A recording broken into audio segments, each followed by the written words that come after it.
प्रतिलेखन 33। उपाध्यक्ष महोदय, वर्तमान वित्त अधिनियम सदन के सामने प्रस्तुत है।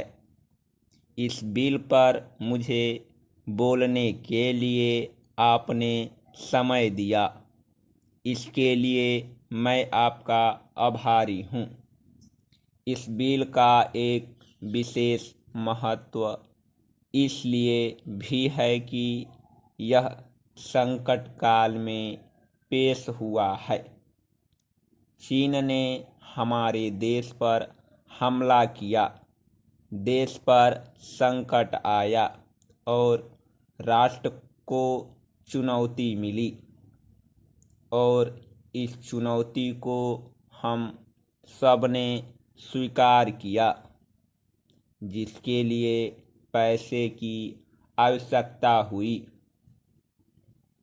इसको वित्त मंत्री ने बड़ी कुशलता से देश के अंदर और देश के बाहर से जुटाया। इस बिल का महत्व इसलिए भी है कि हमारी पंचवर्षीय योजना के मध्य में ही यह बिल आया है। देश में बड़ी बड़ी योजनाएं अभी अधूरी है, जिनका पूरा होना देश के लिए बड़ा आवश्यक है। इसके लिए भी बहुत बड़ी धनराशि चाहिए। देश पर संकट आया और देश जागा। कोने कोने से लोगों ने पैसा और सोना दिया और अपने लड़के तक फौज में दिए। इस देश में किसानों और गरीबों का जो वर्ग है, उसने भी दिल खोलकर इसमें सहयोग दिया।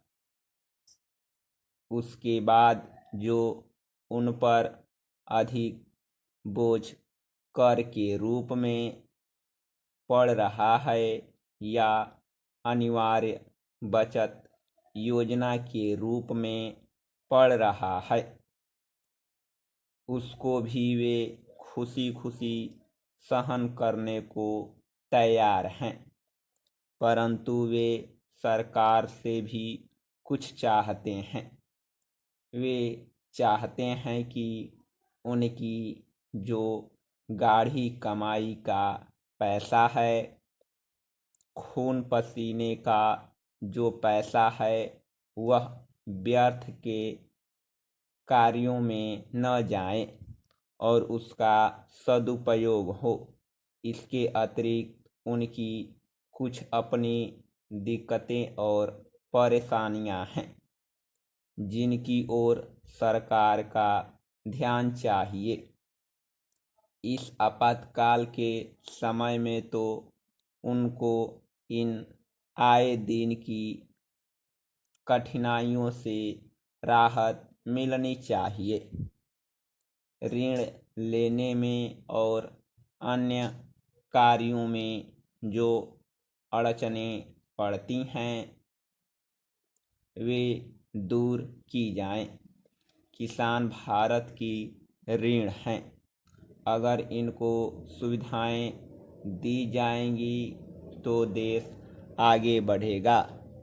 आज जहां देश के साधारण लोगों ने इस सरकार का हाथ बटाया, वहां एक वर्ग ने, जो कि धनी वर्ग कहलाता है, अपने साधनों के अनुसार सरकार के सुरक्षा कार्यों में सहायता नहीं की।